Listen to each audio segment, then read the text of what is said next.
Coming up on 2020 on ID. May 6, 2013. And the gritty heartland city of Cleveland is about to witness a miracle. Help me, I'm Amanda Berry. I've been kidnapped and I've been missing for 10 years and I'm here, I'm free now. Amanda Berry, abducted just a day before her 17th birthday. But she'd not escaped alone. 2 other young women found that day. Gina Jesus returns here. She is indeed home. Gina DeJesus, kidnapped at the age of 14, and Michelle Knight, never even known to be missing. The man police arrested who owns the home is... Their abductor, a deranged school bus driver named Ariel Castro. But through the years of their captivity, they held on to one conviction, that their families would never give up on them. 10 years later, that fate brought them home. Welcome to 2020 on ID. I'm John Quinones. It was a story that seemed impossible to comprehend. How Amanda Berry, Gina DeJesus, and Michelle Knight survived being trapped in a nightmare for so many years. Then, in 2015, Amanda and Gina finally told their story in a book and shared their experiences, from capture to imprisonment to the moment they knew freedom was finally in their grasp, with Robin Roberts. And the message they sent was loud and clear. The story in their book begins this way. Now we want the world to know. We survived. We love life. We were stronger than Ariel Castro. You're about to go on an amazing journey of resilience, celebration, and faith. Until tonight, it's been a mystery what really went on in that house for an unimaginable 10 years. But for the first time right here, you're going to hear that incredible story. Amanda Berry and Gina DeJesus share it in their new book, Hope, a memoir of survival in Cleveland. And they prove that out of the darkest depths of humanity, a light still shines. It was pretty cool. Amanda Berry, now 29, is tiny, just over 5 feet tall, but inside, a tower of strength. Tell me what you were like when you were 13. What kind of teenager were you then? I was pretty much a homebody. I stayed home a lot, did my schoolwork. What did you want to be when you grew up? I was into fashion. Like, when I was in school, the shoes had to match the shirt and the shoelaces had to match the outfit, She was raised by her mother and older sister in a working-class neighborhood on the city's west side. The tiny girl had big dreams of being the first in her family to go to college. We was a very close family. It was me, my mom, my sister, and my 2 daughters. We did everything together. There was not a time that she didn't call and let us know where she was. It is April 21st, 2003, the day before her 17th birthday, and Amanda is on her way to work at Burger King. How did that day begin? Well, my mom gave me a kiss and just told me have a good day. And I got up, got ready for work. I almost called off for work that day because the next day was my birthday. What if I would have called off that day? That question would haunt her in years to come. But this day begins like any other, until the moment when an SUV starts to follow her down the street. And he asked, "Do you need a ride home?" And I said, yes. The man inside is the father of her friend, Angie Castro, from middle school. So did that make you feel a little relieved? It did, yeah. It's a friend's dad. He's like, "Well, she's at my house. Would you like to go see her?" I said, "Yeah, sure. I haven't seen her in a while." They drove down this quiet street, Seymour Avenue, and pull up in front of a white 2-storied house. And what happened when you went into the house? Well, he said, "Oh, well, the bedroom door's closed. I think maybe she's taking a bath." So he said, "Well, just wait." So he started showing me around the house. And I never got back out. Moments after stepping through the door, Amanda knows she is in trouble. Castro takes her upstairs and shows her something strange, a mystery woman sleeping in a bedroom in front of a television set. When I seen her, it was like a little peephole that the doorknob was supposed to go in. So that's all I saw. She would later learn that woman, 22-year-old Michelle Knight, in Castro's prison for almost a year. And did he tell you? That was his roommate. Her memories of what happened next are still raw. And he took me to the next bedroom, and it was just really dark in there, and he didn't turn on the lights. And there was a little room off of the bigger bedroom, kind of a big closet. And he took me in there, and he told me to pull down my pants. And from there I knew, like, this was not gonna be good. Amanda has just become Castro's second prisoner. When he took me to the basement, he taped my wrist and he taped my ankles, and he put a belt around my ankles over the tape, and then he put a helmet over my head. And he said, just be quiet and don't make any noise, and I'll take you home. The visor of that black helmet is now fogged by her tears. He chained me up to this pole, and it was like a really thick chain, like a motor chain or something. And he just left me there. He shut the lights off and put a little TV there, and I was just left in the dark. I just started screaming and crying, and somebody, please help me, you know, and nobody came. So you're there in the dark, you're chained up. Lord only knows what you had to be thinking. I was so scared that I was gonna die. I didn't think that I was gonna ever make it home. Just a 10-minute drive away, her sister Beth is worrying about why Amanda never came home. So her mother calls the police. We left her a message. By the third phone call with no answer, we knew something was wrong because 90% of the time she's going to answer that phone. The neighborhood around Amanda's home becomes ground zero for the investigation. FBI Special Agent Tim Kalanick, head of the Violent Crimes Unit, knows that the road ahead is far from easy. Missing person cases are probably the most difficult cases that we work. And the reason is because it really is the needle on a haystack.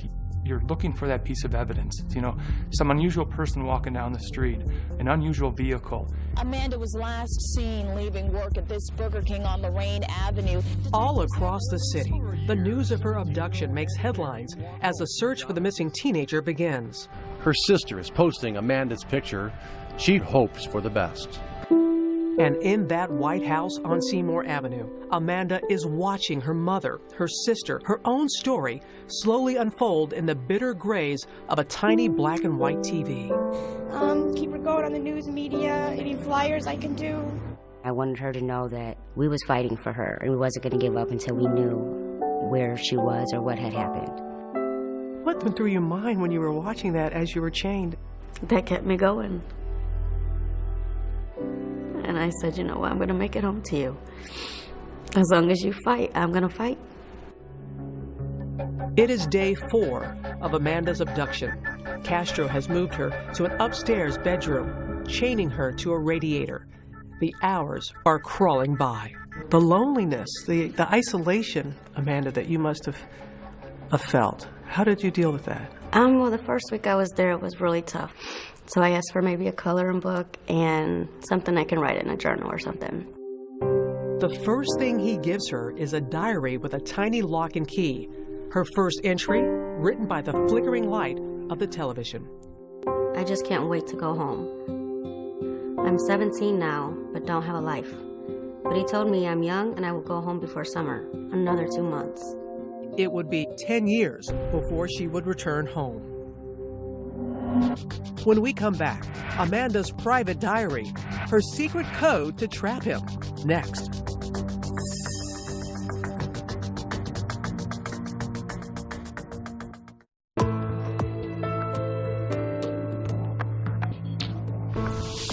Two years after her escape, Amanda Berry was ready to finally tell what happened in the 10 years she was held captive in a rundown house on Cleveland's west side. Robin Roberts picks up the story as the shock of the first days gives way to a routine that is more horrific than anyone could imagine. This is a scale model of Ariel Castro's house. 1,400 square feet, 4 bedrooms, and 1 bathroom. Amanda was first held captive down in the basement, then moved to the second floor and chained in the main bedroom. Just steps down the hall, Michelle Knight, Castro's first captive, lived in a second tiny bedroom. On the surface, the house didn't draw a second glance, but concealed inside 2207 Seymour Avenue is a bunker of chilling magnitude. There were doors that were put on the windows, completely covering the windows so no light could come in. The bolts that held those doors on the wall were sheared off. There was no way they could get them, and those were even behind plexiglass. Its owner, Ariel Castro, is 5 feet 7 inches tall and a recluse. His only known hobby, playing weekend gigs at local jazz clubs. On the outside, he appeared very normal. He was a bus driver, and there was an instance where he took the grill out in the front yard, and he invited his neighbors. He might be the last one you would suspect of wrongdoing. But this school bus driver is a man with a past. He has a former wife, 4 children, and a history of brutal violence. She and her children moved out of the house, fleeing Castro's violent rage. He hated women. He beat his wife so badly, he stomped on her head, he broke her teeth, he broke her bones. From the beginning, Amanda could sense the uncontrollable anger within. He was very intimidating. He was very scary. His voice was mean and like deep, and if you ever looked into his eyes, they were like black, like he had no soul. It is April 27th, 2003. 6 days into captivity, and Amanda is still chained to that radiator in the second floor bedroom. My chain is actually a few different chains linked by padlocks. It stretches 5 feet from the radiator to my stomach. 5 feet has become the size of my whole world. Can you describe what it was like to live chained like that? It was really hard going to sleep at night. You know, if you wanted to toss onto your back, you couldn't do that. You would have to take the whole chain and move it to the front of your stomach so that you're not laying on the big lock on your back. Her tiny room, about the size of a closet, is dark and filthy. The mattress was old and nasty. It was just disgusting, and the buckets, he used the bathroom, that smelled horrible. Once a day, he feeds her, sometimes junk food, sometimes not at all. He started to give a bag of chips or crackers or something. Her access to the bathroom is strictly limited. He could only take a bath like once a week. You know, my hair would get so tangled, and I would try to brush it out with my hands, and it just got nasty, being so dirty. Ariel Castro is her only lifeline, but everything, even her weekly shower, comes at a price. He tried to act nice, but he's like, well, maybe you need to go take a shower, and I had to take a shower with him. He forced you to take a shower with him? He thought that, well, I gave her that. I deserve this. Well, what do you want to tell people about the sexual abuse that you suffered? It was horrible. After a while, you just get used to it. Like, you numb yourself to it, and you put your mind somewhere else so that you're not there. You know, you're not in that room with him. How often did you think you were not going to survive? Oh, there was plenty of times when I just never knew why is he keeping me here? Is it, one day when he's done with me, he'll kill me and get rid of me. Yet, what Amanda now knows of Castro's brutality strengthens her conviction to survive. I realize I have a mission. This man enjoys hurting women, and I want people to know it. I don't want him to get away with it. I need to outlast him. She keeps a record in code in her diary. Hidden testimony against Ariel Castro. 1X, 3, 4. Each entry, a daily record of rape. You would actually put how many times he was assaulting you? I would always write these numbers at the top of the pages because I felt like, one day maybe authorities will get to read it and he'll be punished for what he did. She's disturbed that Castro calls her his temporary wife. He would try to hold hands with me. It would just make me sick because he would fall asleep, and so I would take my hand away from his hand, and I would scoot to the very edge of the bed, but I couldn't go too far because of the chain. Amanda has been missing for a week when her family receives a late-night call. It is Castro taunting them using Amanda's cell phone. He called and said, or I have Mandy, which nobody called her Mandy, but who knew her. She wants to be with me. We're married. Well, we kind of just sat there like we know she's not married. We knew definitely that it was foul play.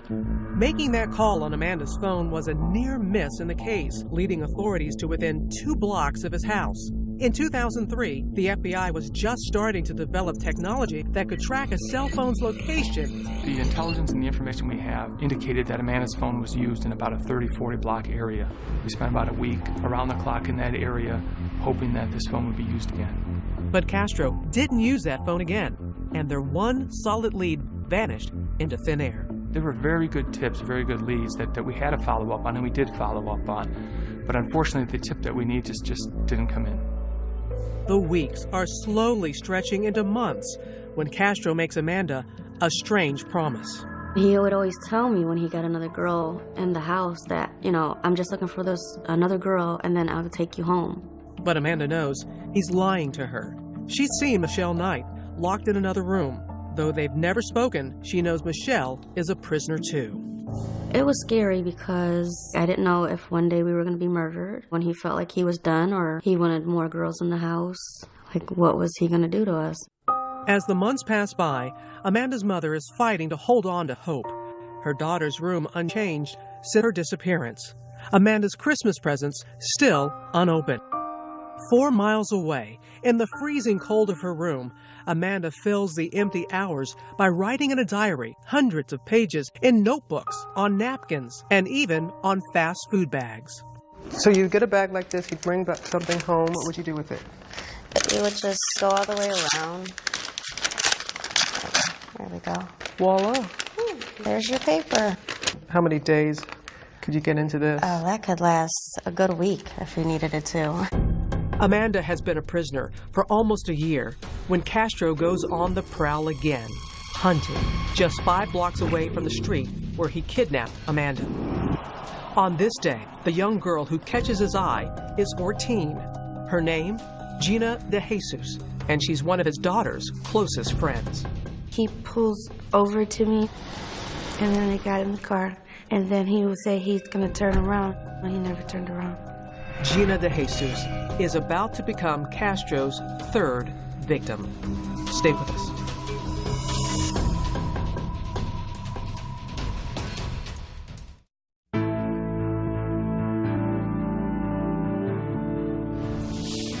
Amanda Berry has been held captive for almost a year. Now, Ariel Castro is hunting for another teenage girl to abduct. And he doesn't have to look far. Once again, here's Robin Roberts. Her spirit is in her smile. Gina DeJesus, age 14, the baby of the family. She loves to dance. I like you. Now 25, she still has the sweetness of the 14-year-old girl she once was. What are words that describe what kind of 14-year-old you were? Outgoing. I like to go outside and hang out with my friends, go skating. What dreams did you have for yourself? I wanted to become a lawyer. Why? I don't know, I think it was fun to win cases.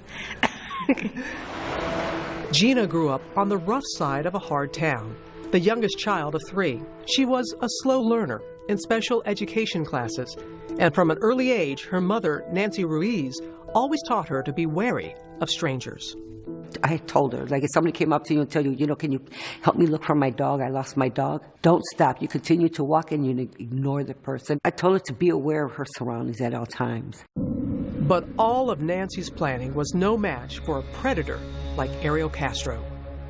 Tell us about that day you were with his daughter. Yes, Arlene Castro. Did you have any idea what kind of man he was? No. I just knew that was her father and my dad was friends with him. Gina is heading home from school with her friend Arlene and gives her some of her bus money to phone home. We were talking about what we wanted to do because it was Friday. And then I was like, you could come over. And then she asked her mom, and her mom says no. She went the other way, and then I went the other way. Now short on bus fare, Gina starts the long walk home when suddenly that maroon SUV pulls up at the curb. It's Arlene's father. He asks me if you seen my daughter? I said, yeah, she's right around the corner. And he was like, can you help me find her? And I said, sure. When they arrive at the house, he invites her in. I was sitting there, and he's like, starts to touch me and stuff. And then I'm like, what are you doing? You can go to jail. And then he just switches up like, well, okay, you're gonna go home now. He said, but you can't go through the same door you came in. He leads Gina down into his basement, then grabs her and begins to chain her. He didn't make it tight enough, so I threw it over and then I tried to run, but he sat on my back. And then I just start kicking him. I kicked him and I bruised him really bad. As Castro overpowers the tiny girl, she starts screaming for help. Nobody could hear me. The radio was too loud. He always had that radio up so the neighbors can hear. He had 2 radios up. He had one in the basement and one in the living room. What were you feeling in those initial moments that when you're in that basement for the first time and he leaves you there chained like that? I was, why is this happening? Why can't nobody hear me when I'm screaming? Help was only 2 miles away if Gina's parents only knew where to start.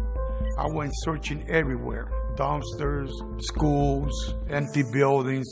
The police feverishly search for clues, now suspecting that there is a serial criminal on the loose. By air, on ground, every inch of Cleveland's west side under the microscope.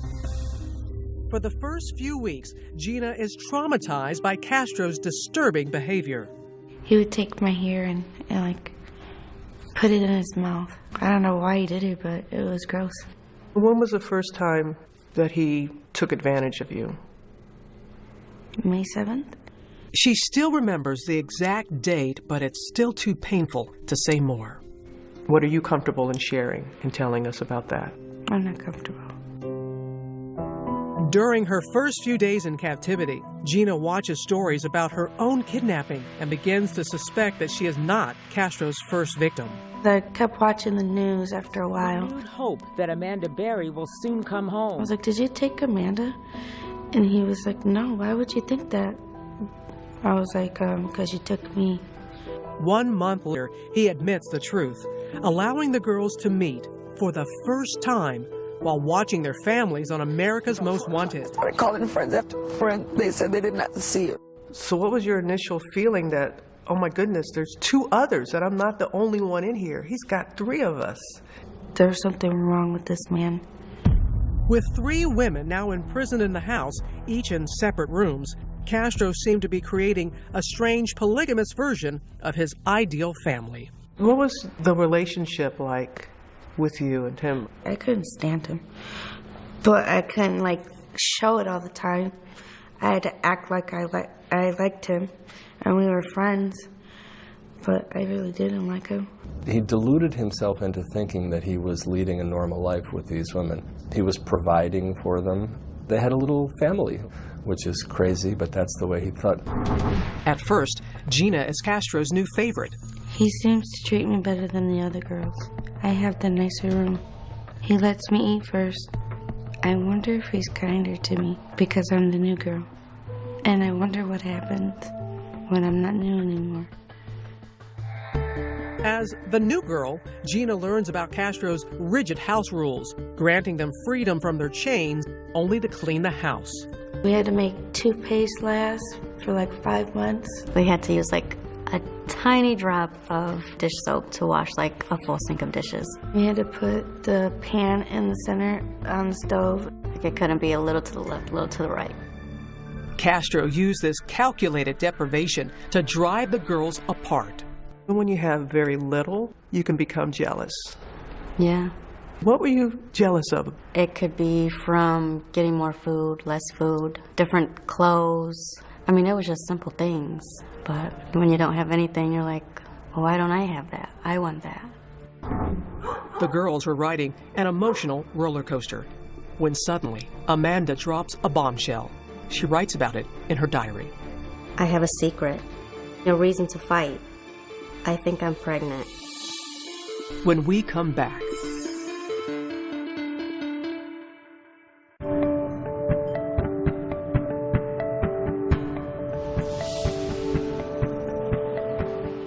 3 more years have passed in that house on Seymour Avenue. Gina, Amanda, and Michelle locked in a prison of frozen time. Their posters are getting tattered. Their school friends have graduated. Years of isolation have left the girls with nothing but the past. I never finished high school or learned to drive. I hate him for selling me off from the world.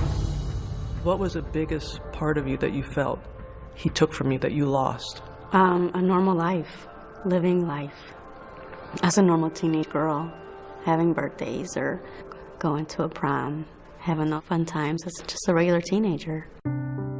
Still, they hold fast to the memories of their family's love. Ironically, Castro gives the girls this stencil. They trace the word hope to ward off despair. I got that when he went to the yard sale. I thought it was so random. What did it mean to you? It gave me hope to come home one day. Their only window to the outside world is that black and white television. Anybody that you watched on television that helped you get through the times? I watched Oprah a lot, Martha Stewart for recipes, and I watched you. You watched me? I remember during Hurricane Katrina, I saw everything that you went through. Robin Roberts is live. My family had barely survived the hurricane's devastation. Hey, sister's okay? They're all right. And the house? I gotta say, Amanda, you saying that? It reaffirms to you that you never know who's watching. You never do. And Amanda is watching when her mother appears on the Montel Williams show with psychic Sylvia Brown. I would watch her every time she was on Montel, and I'd say, I wish my mom would go on there. And then she could tell my mom that I was alive and that I'm okay. But Sylvia Brown breaks Luana's hope.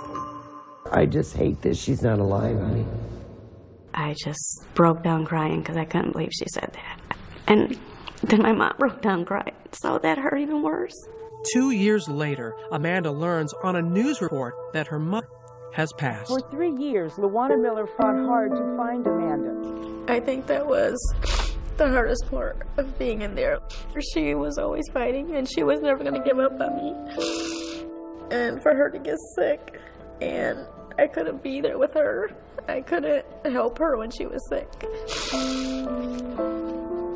Isolated by loss, sometimes Amanda has only Castro. So he came in the room, and I was just really sad, and I started talking to him, and he's like, everything's going to be okay, everything's going to turn out all right. And so I asked him for a hug, and we hugged. There had to be a part of you that was thinking, what in the world? There was, but then there was another part of me like, I needed that. I needed like a human caring touch instead of everything that he always did, which was not caring. It is Amanda's 20th birthday when Hope makes an unexpected visit. I think I'm pregnant. I think my mom sent this baby. Someone helped pull me through. I think just sending me a miracle. When you first realized that you were pregnant, what went through your mind?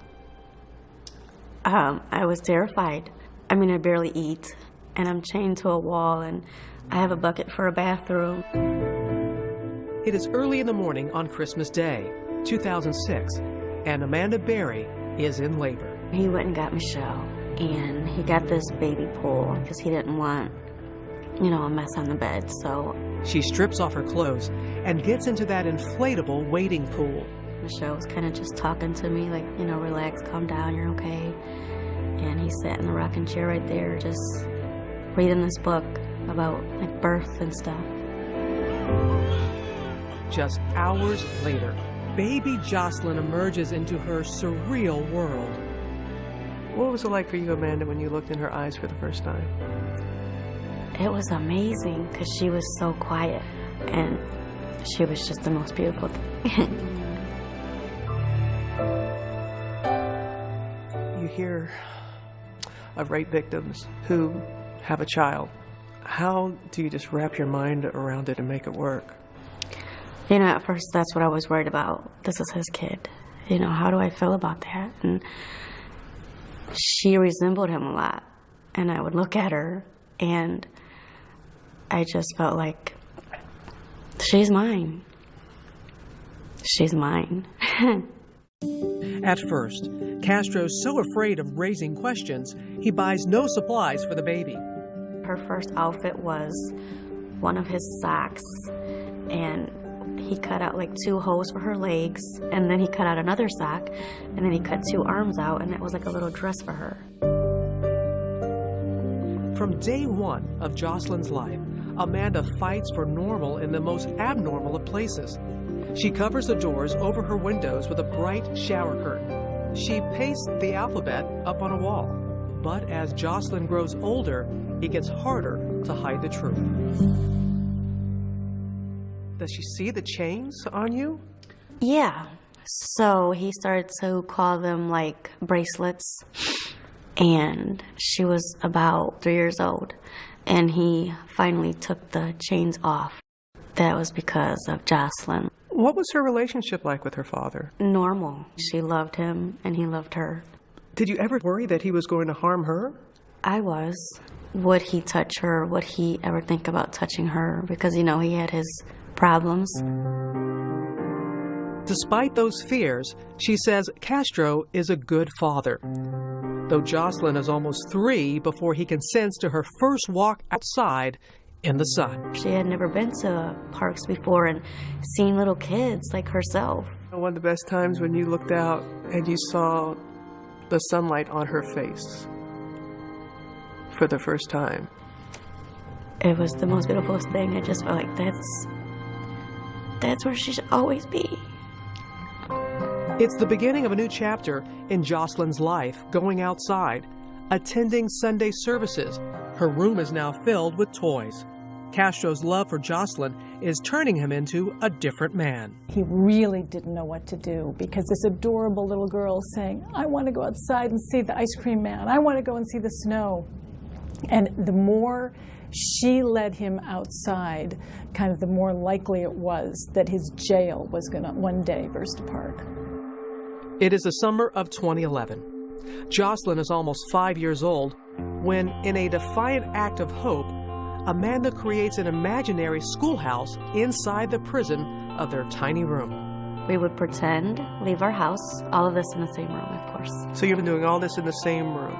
Yeah. I would tell her, okay, we're at a street now, so you gotta stop. And then you look both ways for cars, and then we can go across the street. Okay, we're at school now, so and then I'd sit her at her little desk and tell her, you have a good day at school now, Mommy will be back later for you. They would travel together on that imaginary journey every day of Jocelyn's kindergarten year. When we come back, how they nearly escaped. His daughter was right there, 10 feet away. Did you think about if we yelled? Next.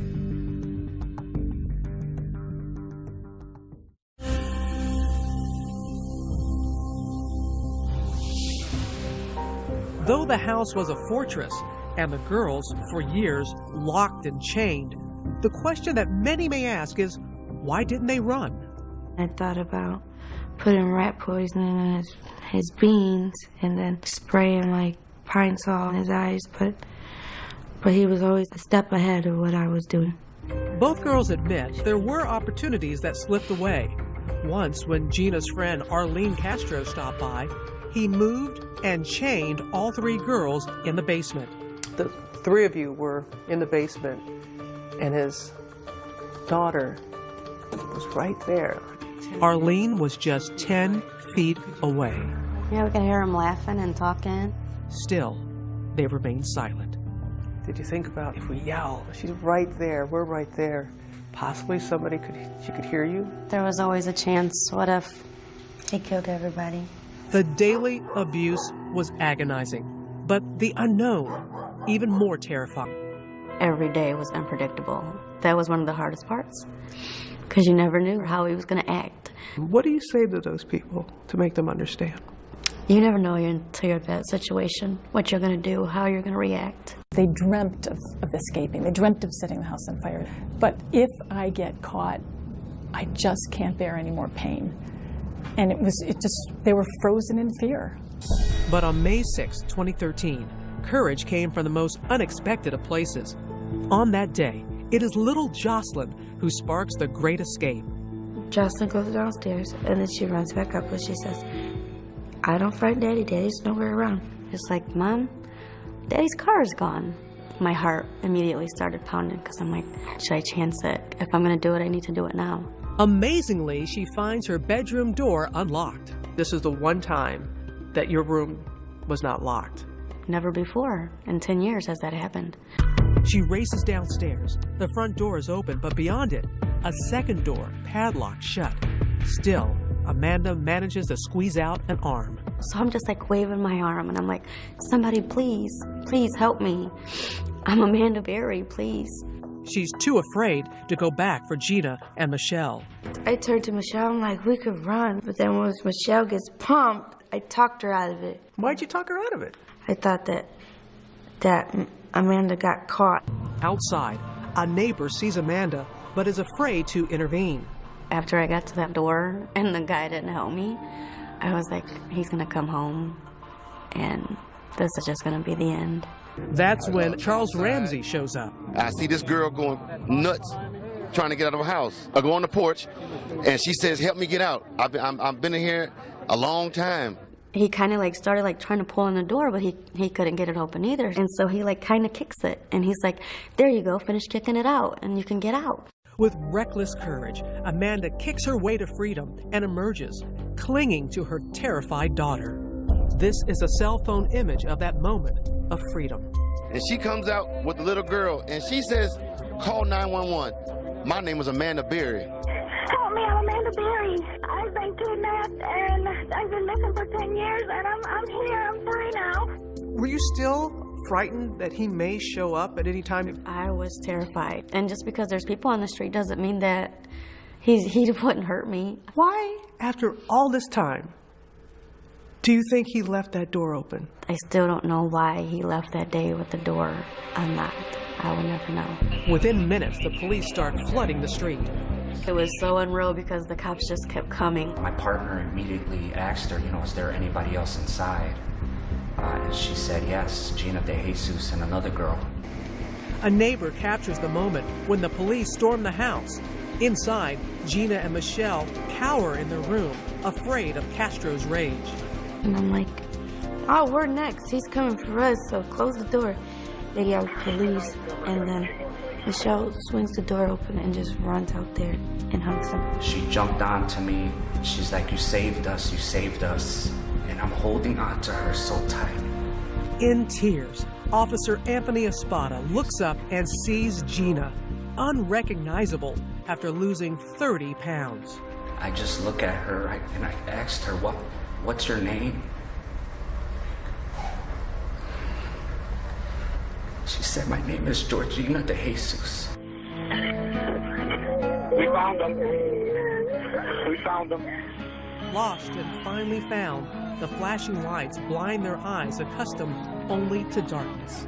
Once I saw that, I'm like, this is it. I think we're free now. Delivered at last from the shadows, their families wait with open arms. Oh my God, she's so skinny, but she was still beautiful. She had the biggest smile that she always had. It was like a dream. I needed somebody to wake me up. Thank you, Lord. You brought my baby back home. For Amanda, Gina, and Michelle, the endless nights of terror have finally come to an end. August 1st, 2013, Ariel Castro pleads guilty to 937 counts of kidnapping and rape. His sentence, life plus 1,000 years. But can Gina and Amanda forgive the man who stole their lives away? I think you have to forgive in order to move on with your life. Can you forgive him? I thought about that a lot. And in this situation, I feel like, no, I could never forgive him. I mean, he took my mom from me. I'll never get to see her again. Just weeks into his sentence, Castro hanged himself. I wish he would have not killed himself because I wanted him to suffer like we did. I think he took the easy way out. The house on Seymour Avenue has been demolished, torn down by the state to prevent it from becoming a morbid curiosity. It took less than 1 hour to erase a 10-year-old nightmare. You cried. I think it was like tears of happiness. Everything bad that happened in that house, now it's gone. One hopeful item from those dark years, a thank you note, now seems prophetic. So like one day I was going to get home and they were going to read this. Thank you for not giving up on me. And it's because of your help that you're reading this, because that means I'm home. I think this is in part what brought you home. To Amanda Berry, Gina DeJesus, and Michelle Knight, 3 extraordinary women. And what about Michelle Knight, the third woman imprisoned in that house? We don't really keep in touch, but I just wish her the best. For Amanda and Gina, survival has sweetened the taste of freedom. And how's your life now? It's great. I can walk outside when I want. I can take my daughter to school. I can go to my friend's house. I can eat what I want. I'm going to school now. Have you learned how to drive yet? Yes, I have my license. I hope my daughter, she does good in school, and we just have a bright future and see what comes. With the past now behind them, one last note. To the thousands of missing children out there, watching, searching, as Gina and Amanda did, for light in the darkness. And you don't know who's watching you right now when we air this. What do you say to that person who's watching you right now? Amanda looked straight into the camera with this message of hope. Never give up, because you will make it. Your family, your friends will not give up, so you don't give up.